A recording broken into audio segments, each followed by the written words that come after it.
Hello दोस्तों, मैं अतुल दुबे स्वागत करता हूं आपका चारबोर्ड चैंपियंस के इस क्लास में।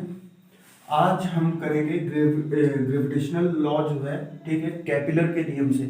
ठीक, तो ग्रेविटेशन का लॉ अगर अपन को मालूम हो तो होता है F is equal to G m1 m2 upon r square. ये होता है हमारा किसका, न्यूटन का। अब इसके बाद केपलर जो थे उन्होंने प्लेनेट संबंधित 3 नियम दिए थे। 3 नियम में से जो तीसरा नियम है हमारा वो होता है T square is equal to के आर थ्री। मतलब कोई भी प्लेनेट, ठीक है, जिसको सेंटर मानकर उसके चारों ओर क्या करता है, घूमता है। ठीक है, मान लीजिए सपोज दैट ये उसके फोकस में है, ये सन है, ठीक है, यहाँ पे कोई प्लेनेट क्या कर रहा है, मोशन कर रहा है। तो इसका जो सेंटर पॉइंट होगा आपका, ठीक है, इसका जो सेंटर पॉइंट होगा तो वो इसका जो टाइम पीरियड होगा जिसको आवर्त काल कहते हैं उसका आप स्क्वायर कर दीजिए, ठीक है, और रेडियस का क्यूब कर दीजिए।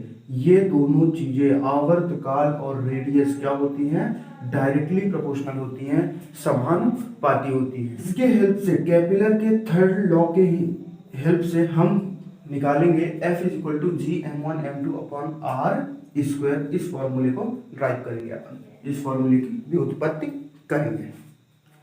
हाँ दोस्तों, मैंने ये नोट कर दिया है। ठीक, हमने क्या किया है, मान लीजिए कोई एक सेंटर पॉइंट है जिसके चारों ओर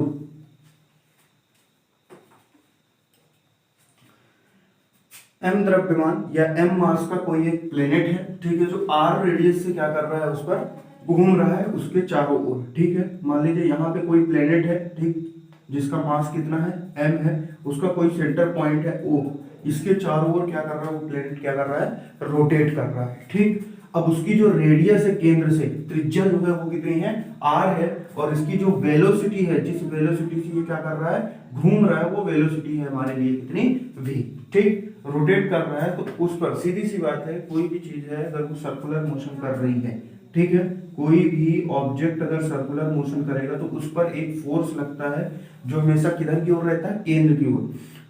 दो चीजें याद रखिएगा कि किसी भी कोई भी ऑब्जेक्ट अगर सर्कुलर मोशन कर रहा है तो उसके जो फोर्स का डायरेक्शन है, ठीक है, वो किधर की ओर होगा, उसके सेंट्रल की ओर होगा, और उसके जो त्वरण या एक्सीलरेशन का डायरेक्शन है वो भी किधर होगा, सेंटर की ओर होगा। लेकिन उसकी जो वेलोसिटी होगी एक टेंजेंट लाइन या स्पर्श रेखा पर जाएगी। जैसे आप करते हैं, पत्थर को रस्सी से बांधकर घुमाते हैं और इसके बाद जब पत्थर को छोड़ते हैं या रस्सी को आप छोड़ देते हैं तो रस्सी का एक सीधी रेखा में क्या करती है, गमन करती है या तो जाती है। ठीक, उसी तरह इसमें है कि जो वेलोसिटी होती है वो स्ट्रेट लाइन पर जाती है, उसका जो अट्रैक्शन फोर्स होता है वो किधर आता है, हमारे सेंट्रल की ओर, और फोर्स का भी डायरेक्शन जो रहता है वो किधर रहता है, सेंट्रल की ओर रहता है। ठीक, तो सीधी सी बात है, कोई भी ऑब्जेक्ट है अगर वो सर्कुलर मोशन करेगा तो उस पर क्या लगेगा, अट्रैक्शन फोर्स।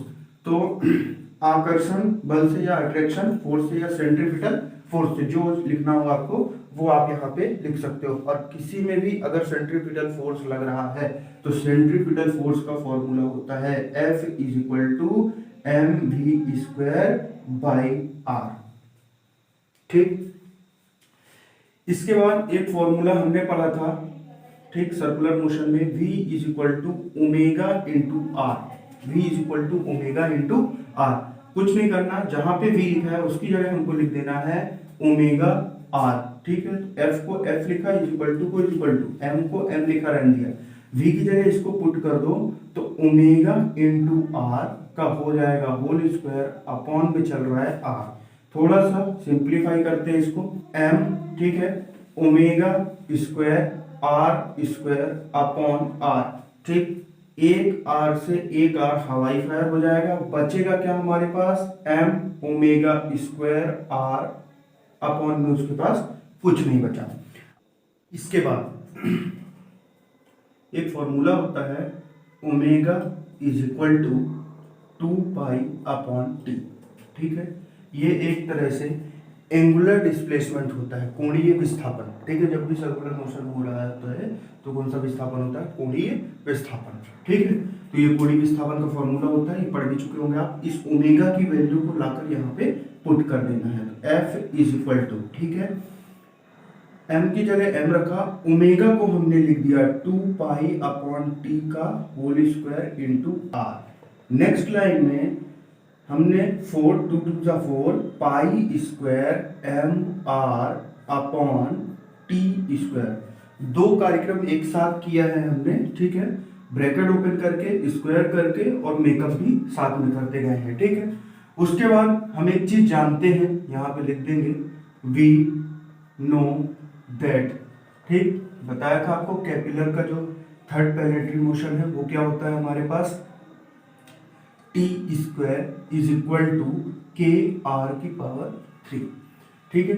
इसको अपन यहाँ पे क्या करेंगे, पुट कर देंगे, पुट कर देते हैं फ्रॉम इक्वेशन थर्ड, ठीक है, फ्रॉम इक्वेशन थर्ड। इसको नहीं दिया था तो हम नंबर दे देते हैं क्या, 3, तो इक्वेशन 3 में पुट कर देते हैं, f की जगह f, इक्वल टू की जगह इक्वल टू, 4 की जगह 4 रखा, पाई, ठीक है, स्क्वायर की जगह स्क्वायर m, ठीक, और r की जगह r अपॉन, ठीक है, टी स्क्वायर, याद रखिएगा टी स्क्वायर पूरी की वैल्यू है ये, तो स्क्वायर करने की जरूरत नहीं पड़ेगी, तो यहाँ पे आ जाएगा के आर की पावर है हमारे पास कितना, 3। इसके बाद पुट कर दिया, जो कट रहा है उसको आप क्या कर दो, काट दो, तो एक आर से एक आर चला जाएगा, यहाँ पे कितने आर बच जाएंगे, 2, तो f is equal to 4 pi square m upon नीचे बच गया हमारे पास के आर स्क्वायर, इतना ठीक है।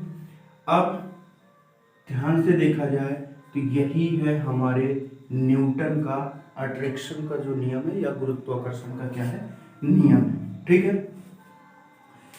अब इसमें कैसे, 4 पाई स्क्वायर अपॉन के, ये है एक तरह से कांस्टेंट, ठीक है, ये एक तरह से क्या है, कांस्टेंट या नियतांक जो आपको लिखना हो, और m यहाँ पे क्या है, मास है, ठीक, r क्या है, रेडियस है, ठीक है, r रेडियस हो गई, m हो गया मास, और ये हो गया क्या, कांस्टेंट, ठीक। तो जब भी कांस्टेंट हटेगा तो डायरेक्टली प्रोपोर्शनल का साइन आएगा, है ना, और जब भी कभी हमारे पास डायरेक्टली प्रोपोर्शनल हटता है तो दो चीजें होती हैं, कांस्टेंट आता है और क्या आता है, इक्वल टू का साइन आता है, उसका जस्ट अपोजिट, मतलब हमारे पास बन जाएगा f डायरेक्टली प्रोपोर्शनल है किसके, m के, और f जो है इनवर्सनली प्रोपोर्शनल है किसके, 1/r स्क्वायर से। अब न्यूटन का जो सर्वात्रिक गुरुत्वाकर्षण नियम है, यूनिवर्सल ग्रेविटेशनल लॉ है, वो यही कहता है कि लगने वाला जो अट्रैक्शन फोर्स होता है मास के क्या होता है, डायरेक्टली प्रोपोर्शनल होता है, और रेडियस के स्क्वायर के क्या होता है, इनवर्सनली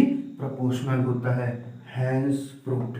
यही है हमारे ग्रेविटेशनल लॉ का डेरिवेशन, किसके थ्रू, कैपिलर के प्लैनेटरी मोशन का जो नियम है तीसरा वाला, उसके आधार पर, ठीक है। तो थैंक यू दोस्तों, थैंक्स फॉर वॉचिंग।